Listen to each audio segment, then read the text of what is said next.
Mesdames et messieurs, bonjour et bienvenue dans cette première édition de la journée. Le ministre français des Affaires étrangères est arrivé hier soir à Bamako. Laurent Fabius est venu s'enquérir de l'évolution de la situation politique et sécuritaire dans le pays. Il doit notamment rencontrer les autorités maliennes dans la journée. Laurent Fabius nous précise le but de sa visite au Mali, au micro de Ibrahima Traoré. C'est de voir avec les autorités maliennes où on en est sur la question de la sécurité. On sait quelle est la situation, qui s'est beaucoup améliorée, bien sûr, sur le plan démocratique et du dialogue, parce qu'il est nécessaire, bien évidemment, d'établir un bon dialogue. Alors, commission dialogue et réconciliation, sa présidence et vice-présidence vient d'être nommée, c'est très bien, il faut aller plus loin.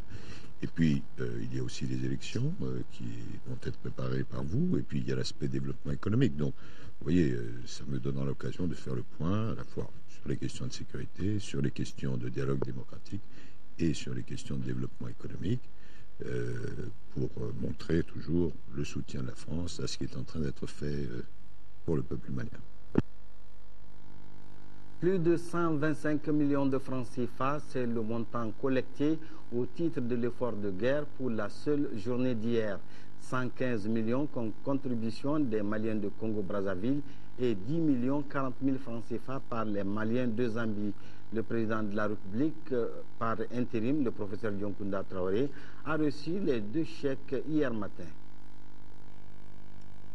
La mobilisation autour de l'effort de guerre s'accroît de jour en jour et cela dénote de l'élan de patriotisme de l'ensemble des Maliens. Ainsi, pour sa deuxième contribution, les Maliens du Congo-Brazzaville viennent de remettre au président de la République par intérim un chèque de 115 millions de francs CFA et ceux de la Zambie, 10 millions 40 000 francs CFA. Le président de la République par intérim a qualifié ces donations de hautement patriotiques. Nous sommes une fois de plus convaincus de l'attachement profond des Maliens de l'extérieur à leur chère patrie, a-t-il ajouté. Ce qui se passe au Mali, ça me fait mal au cœur. Donc c'est pourquoi nous sommes réunis au nom de tous les Maliens du Congo pour faire un don de 115 millions qui représente notre deuxième contribution que le consul Honor vient de vous expliquer tout à l'heure.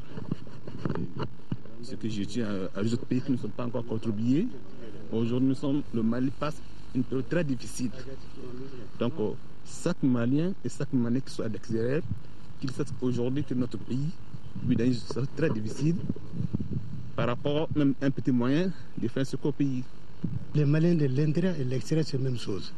Nous aussi, avec le petit somme que nous avons, venir à cœur que notre pays est dans le danger. A noter que c'est la deuxième fois que les Maliens du Congo-Brazzaville contribuent à l'effort de guerre. La première contribution était de 32 millions de francs CFA. D'autres actions suivront bientôt, selon toujours le président du Haut Conseil des Maliens de Congo-Brazzaville. Les élections auront bel et bien lieu le mois de juillet prochain. L'assurance a été donnée hier matin à l'issue de la deuxième réunion du comité de suivi et de la mise en œuvre de la feuille de route. Le ministre a aussi révélé pour l'occasion que notre pays aura, selon les estimations actuelles, une population électorale de près de 7 millions. La réunion présidée par le Premier ministre a noté aussi la présence de tous les acteurs impliqués dans la préparation des élections à venir. Modibo Mariko, compte rendu.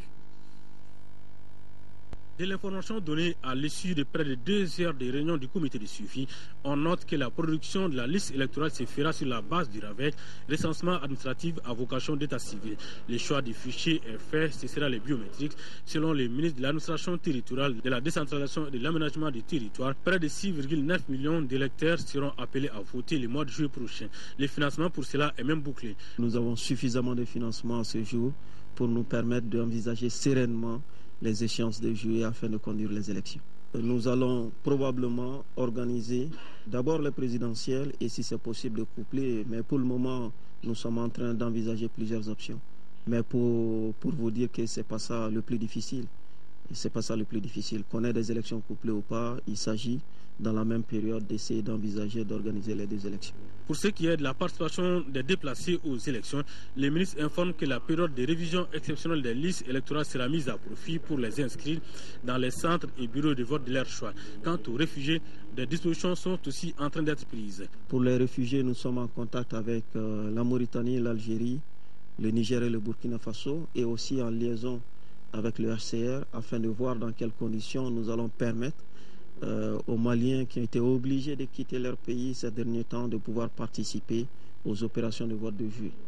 Pour ce qui concerne les autres Maliens installés normalement dans ces pays, ils pourront toujours voter au niveau des ambassades et des consulats. Les ministres ajoutent qu'il y aura une relecture de la loi électorale pour l'adapter au contexte nouveau. Le gouvernement du Mali et l'Union européenne ont signé hier après-midi un accord d'établissement de la mission de formation des militaires maliens dénommée EUTM. Par la signature de cet accord, la mission se déroule désormais dans un cadre légal. Une mission de 15 mois qui vise à former 4 bataillons de 700 hommes chacun. L'objectif est de permettre au Mali de disposer d'une armée républicaine et capable de défendre l'intégrité du territoire. Pour ce faire, 550 instructeurs européens seront mobilisés pour un budget de plus de 8 milliards de francs CFA.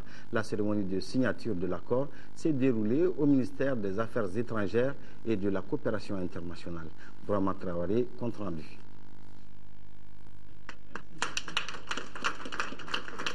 La poignée de main est chaleureuse et l'acte est historique. C'est le tout premier accord militaire conclu entre le gouvernement du Mali et l'Union européenne.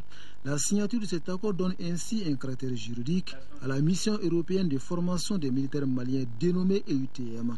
Au total, 550 instructeurs européens sont chargés de remettre à niveau les forces armées et de sécurité du Mali. De façon précise, mettre en place une armée républicaine et robuste capable de faire face à toutes sortes de menaces. La mission EUTM, ce n'est pas seulement la formation des soldats à Koulikoro, mais c'est aussi aider et travailler avec les autres officiers de l'état-major et du ministère de voir comment mieux faire, de tirer les leçons des derniers 50 ans depuis l'indépendance de l'armée, pourquoi on est arrivé dans l'état où on est, et comment sortir que plus jamais. L'ère de la refondation de l'armée malienne a donc sonné. La mission EUTM permettra de former 4 bataillons de 700 hommes chacun, selon un chiffre du ministère des Affaires étrangères. Pour le premier responsable de ce département, l'initiative est tout simplement salutaire. Cette mission n'est pas la moins importante, car c'est elle qui va nous aider à former une armée républicaine pour défendre le territoire, pour défendre les populations du Mali, mais aussi pour nous permettre de reconstruire notre régime républicain et démocratique, car elle pourra s'adosser à une armée républicaine consciente de ses devoirs, consciente de ses missions et ayant les moyens pour y faire face. Cette formation de l'armée malienne a débuté le 2 avril dernier au centre d'instruction Bouakar Sadassi à Koulikoro. Une formation qui s'étend sur 15 mois et va coûter à l'Union européenne plus de 8 milliards de francs CFA. La Banque africaine de développement au Mali BAD fait le point sur sa nouvelle stratégie de financement des projets dans notre pays. C'est à la faveur de l'ouverture des travaux de la banque relatifs au portefeuille de projets financés par l'institution pour l'année 2013. La BAD envisage le financement de 5 grands projets au Mali pour plus de 112 milliards de francs CFA. Adama Kodio. Comment rendre efficace le financement de ces projets malgré la crise? C'est la nouvelle stratégie de la Banque africaine de développement au Mali. La banque entend financer au titre de l'année 2013 5 grands projets dits prioritaires dans notre pays. La Banque africaine de développement envisage de financer 5 opérations, à savoir un programme d'appui budgétaire, un programme d'appui institutionnel, le projet d'alimentation en eau de la ville de Bamako à partir de la localité de Kabala, un programme d'aménagement agricole et de sécurité alimentaire et enfin le projet de route Zantiebougou, Kolé-Dieba, frontière de Côte d'Ivoire. Ces projets ont été retenus suite à la politique de restructuration du portefeuille de la banque. La restructuration du portefeuille a permis de dégager des ressources supplémentaires de l'ordre de 60 milliards de francs CFA obtenu des soldes des prêts des projets non performants est destiné au financement de nouvelles activités qui correspondent mieux aux priorités du moment.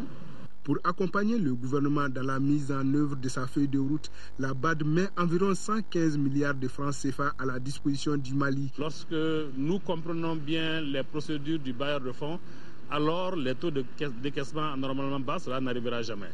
Avoir un taux de décaissement anormalement bas signifie que l'argent est en train de dormir dans les caisses d'un partenaire qui ne demande qu'à nous le donner, que pendant ce temps-là, nous sommes en train de payer des frais pour ces sommes-là qui sont en train de dormir, et pendant ce temps, les populations en ont besoin.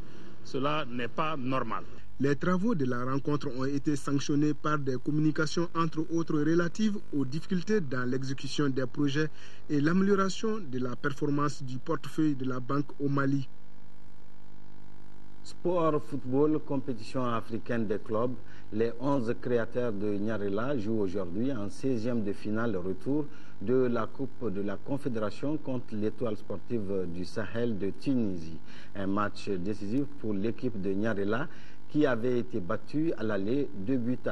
Al-Jumatina est allé à la rencontre des 11 créateurs à l'entraînement au stade de Modibo Keïta et voici son reportage. Concentration, confiance et prudence sont les vertus cultivées par les 11 créateurs avant d'affronter l'Étoile sportive du Sahel de Tunisie. On a passé en revue tous les scénarios possibles à l'entraînement, tant la rencontre de vendredi est déterminante pour la qualification. Et l'équipe de Nyarela, qui aspire progresser sur la scène africaine, n'est pas prête pour l'instant à bouder ses plaisirs. Cette mission est un peu difficile, mais rien n'est impossible. On a commencé les détails depuis notre retour à Tunis. On a commencé de corriger les détails, on continue à corriger. Ça va être un match très ouvert des deux côtés. On va essayer de franchir ce cap de la qualification. Le but inscrit en Tunisie, malgré la défaite 2-1, permet aux protégés de Sekouma Sresila de garder intactes leurs chances de qualification. C'est la première fois que l'on se sort en Coupe africaine. Donc nous sommes dit, bon, voilà les gars, on a joué le premier tour. Le deuxième tour, c'est grave. Bon, voilà, malgré qu'on a perdu chez eux, on va essayer d'obtenir la 4 chez nous. C'est une équipe qui est bien tactiquement, techniquement aussi ils sont bien, mais ce qu'on a pu remarquer, c'est une équipe qui n'aime pas le contact, donc ici on va essayer de faire notre possible, essayer de les pousser, toujours à la faute, pousser jusqu'à aller pour pouvoir marquer ce but. Quoi. Les étoilés de Sousse, qui viennent d'obtenir leur ticket pour le play-off du championnat tunisien, ont rallié mardi la capitale malienne. Une chose est sûre, la cuvée 2013 des 11 créateurs n'a qu'une seule ambition, c'est qualifier pour le tour suivant. Depuis quelques jours, la nouvelle déchaîne tous les commentaires, suscite la curiosité chez les uns, invite à la réflexion chez les autres. Mais reste cette question jusque-là sans réponse sur l'immensité de l'insondable. Il s'agit de cette noix de fruits de l'arbre Sana portant des inscriptions divines et des portraits de personnages. Par hasard, ce fruit a été ramassé par des travailleurs dans le village de Kodjeran, dans la zone de Yamfoula. Notre équipe de reportage est allée aux nouvelles. Voici le reportage de Ibrahima Traoré.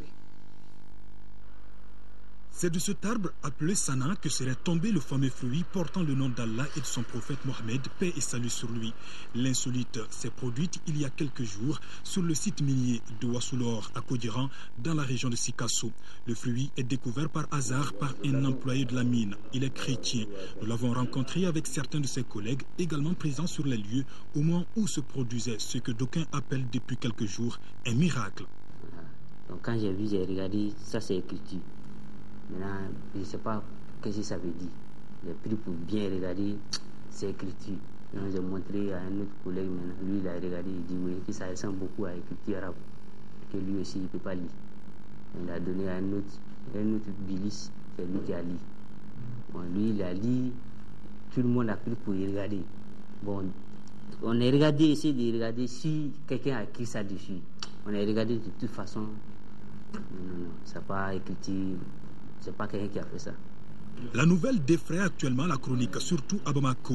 L'image du fruit se trouve partout, dans les journaux, dans les téléphones portables, sur le net et certainement dans les salons très bientôt. Le patron de la mine précise qu'en observant bien le fruit, l'on découvre aussi plusieurs autres signes extraordinaires. À Wassoulor,